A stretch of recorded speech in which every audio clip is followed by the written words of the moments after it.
షాద్ నగర్ వైపు ఉన్న మన స్వర్గసీమ వెంచర్లో ప్లాట్లు కొన్న వాళ్ళంతా సంతోషంగా ఉన్నారు. ఒక్కసారి విజిట్ చేయండి. ఈ రోజుల్లో మనిషి చనిపోయిన తర్వాత కూడా అవయవ దానం అనేది మహాదానంగా చెప్తున్నారు.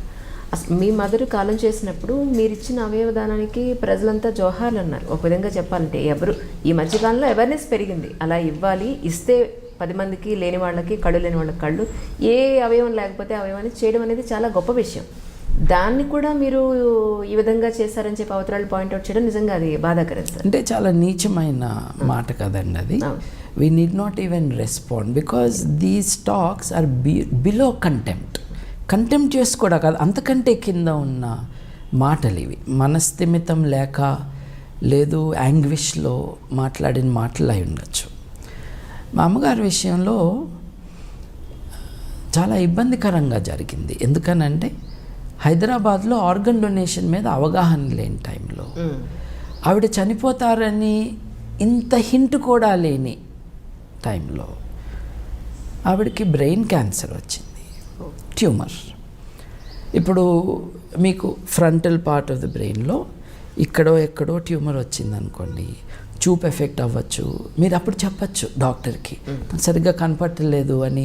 అప్పుడు స్కానింగ్ ఏదో చేస్తారు, ఇదిగోమ్మ నీకు ట్యూమర్ ఇక్కడ ఉందని చెప్పగలరు. బ్రెయిన్ ఏంటి అనంటే శరీరంలో ఎక్కడ నొప్పి వచ్చినా బ్రెయిన్కి తెలుస్తుంది. బ్రెయిన్కి నొప్పి వచ్చింది బ్రెయిన్కి తెలియదు. సో బ్రెయిన్ యొక్క ఫంక్షన్స్ ద్వారా మనం తెలుసుకోవచ్చు. ఇప్పుడు డిఫరెంట్ పార్ట్స్ ఆఫ్ ద బ్రెయిన్లో ట్యూమర్ వస్తే నడక సరిగ్గా లేకపోవటం, ఇవన్నీ జరుగుతూ ఉంటాయి.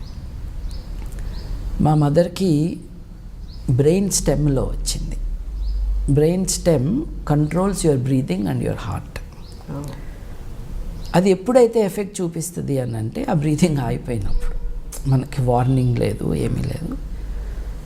మా అమ్మగారితో నాకు ఒక intimate relation as a child. అది బేబీగా ఉన్నప్పుడు ఎలా ఉండేదో తను చనిపోయేదాకా కూడా అటువంటి రిలేషనే ఉండేది. చాలా క్లోజ్గా, చాలా ఆప్యాయత చూపించింది. అందరి తల్లుల్ని బిడ్డలు అలాగే అనుకుంటారు, నేను కూడా అలాగే అనుకునేవాడిని. నాకు తను కొన్ని నెలల్లో చనిపోతుంది అనగా, నా పుట్టినరోజు ముందు ఈరోజు నాకు జన్మనిచ్చిన నా అమ్మని నాన్నని తలుచుకున్నాను నాన్న అని నాకు ఈమెయిల్ రాసి, నువ్వు నాకు పుట్టడం నా జన్మ సార్థకం అని రాశారమ్మ. ఏ తల్లి ఈ మాట అని ఉండదండి తన బిడ్డతో. నాకు ఆ రోజే ఫ్లైట్ ఎక్కి అమ్మకు వచ్చో ముద్దు పెట్టి మళ్ళీ వెళ్ళిపోవాలనిపించింది. చేయలేదు నేను. అట్లా రాసిన కొన్ని నెలలకి షీ డైడ్.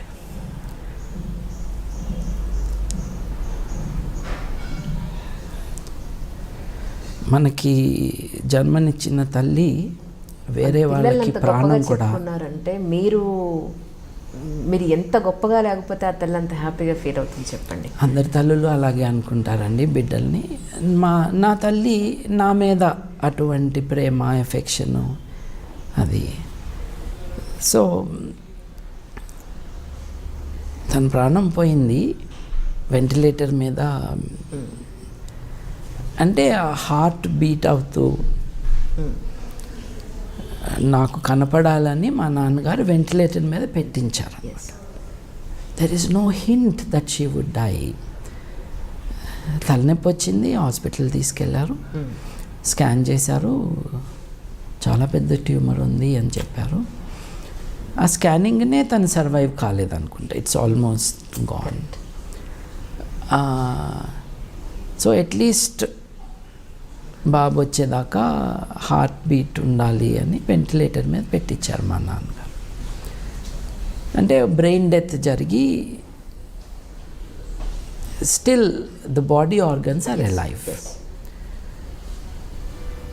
నాకు తెలిసిన మెడికల్ నాలెడ్జ్ ప్రకారం some things could be done. ఇది యాక్చువల్లీ నేను టీచర్గా, ఫ్రెంచ్ టీచర్గా స్టార్ట్ చేసిన మొదటి 2 సంవత్సరాల్లో చైతన్య అని ఒక స్టూడెంట్ నా క్లాసులో ఉన్నాడు.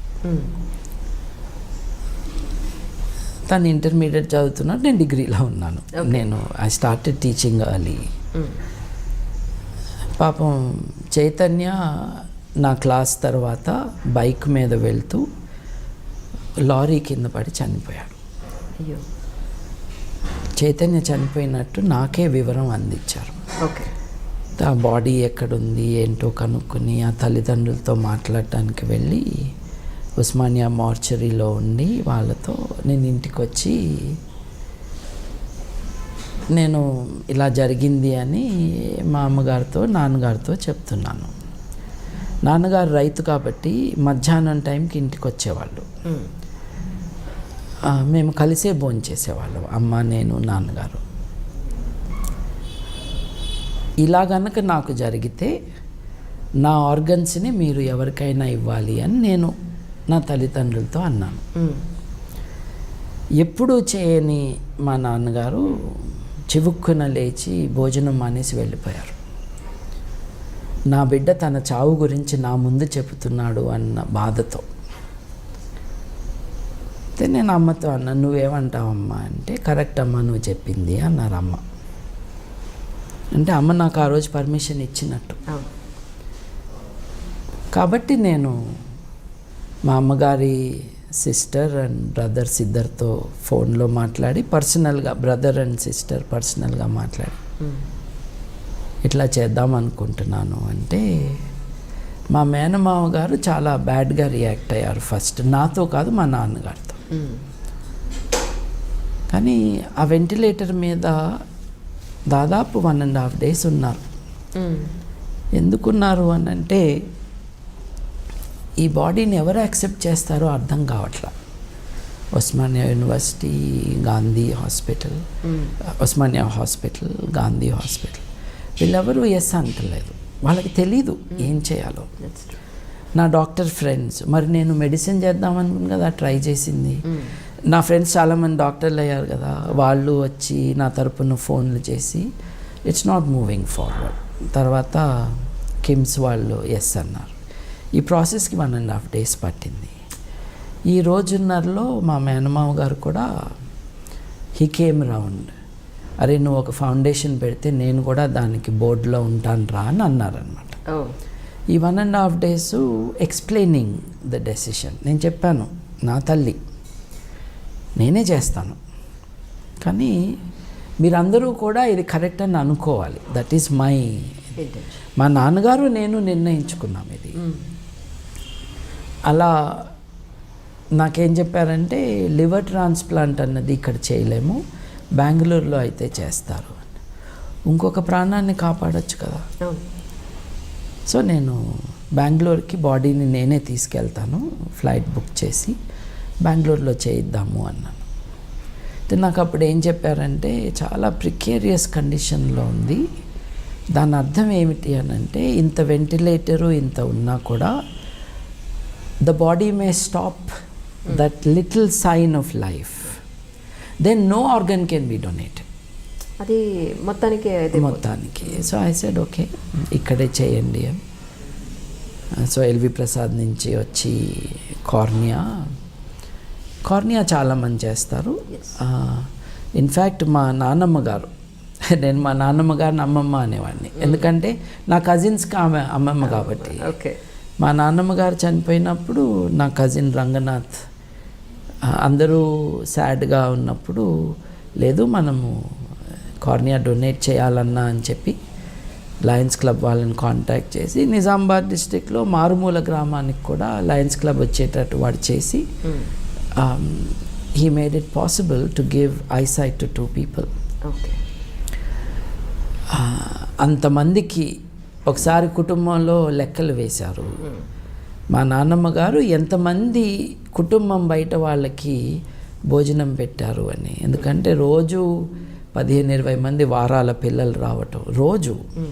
అంటే వారానికి ఒకసారి ఒకళ్ళు వస్తారు, కానీ ప్రతిరోజు ఎవరో వస్తారు.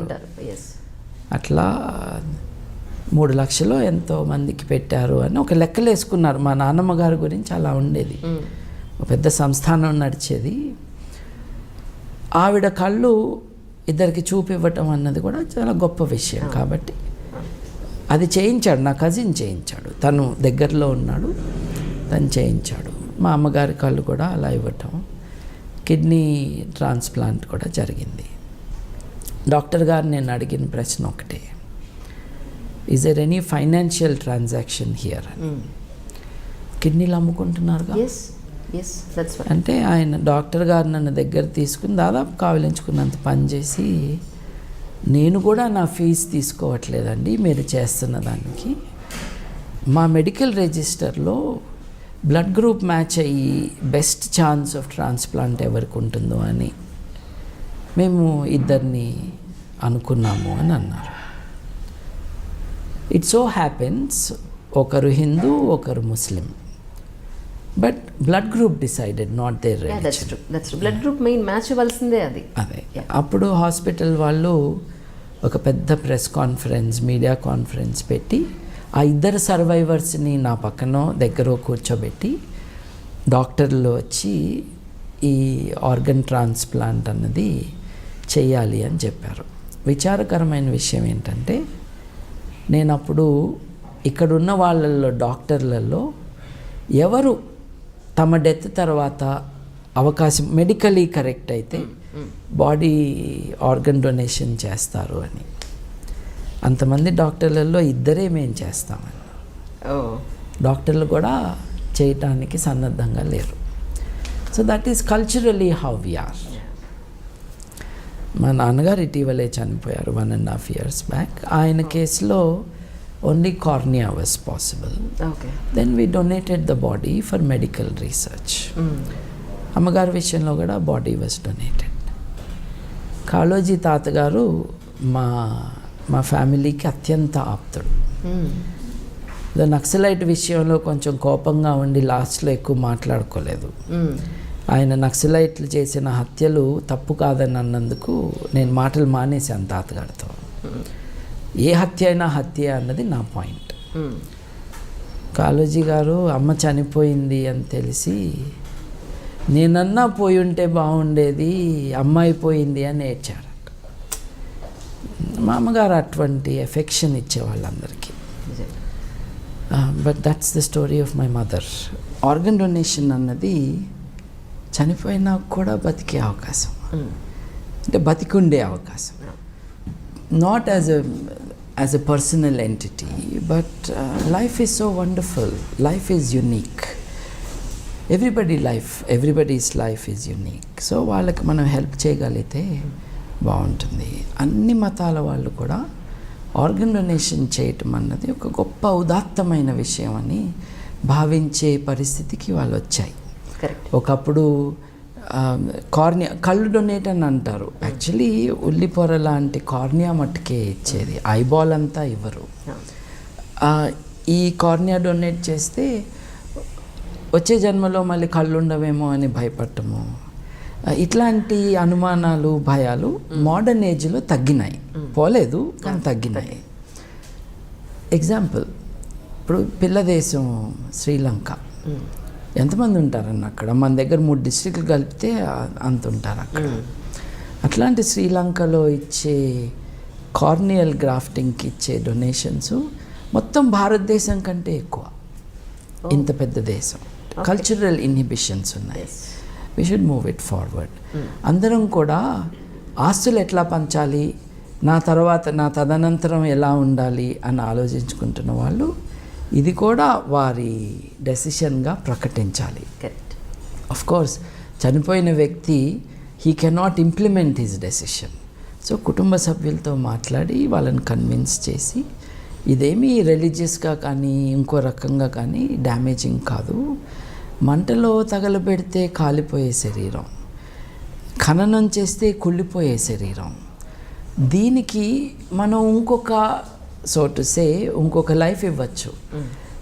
It can be, the body can be in a medical hospital, medical college hospital, and then it can be use to teach. మనలాంటి వాళ్ళ ఆరోగ్యాలు కాపాడటానికి, డాక్టర్లు నేర్చుకోవడానికి ఇది ఉపయోగపడుతుంది. We can do it. Even my wife's grandmother, when she passed away recently, we were able to do it. ఆవిడ 90 ఏళ్ళు దాటి బతికారు. 90వ ఏట కూడా మనం ఈజీగా ఇవ్వగలిగింది కార్నియా. ఓకే.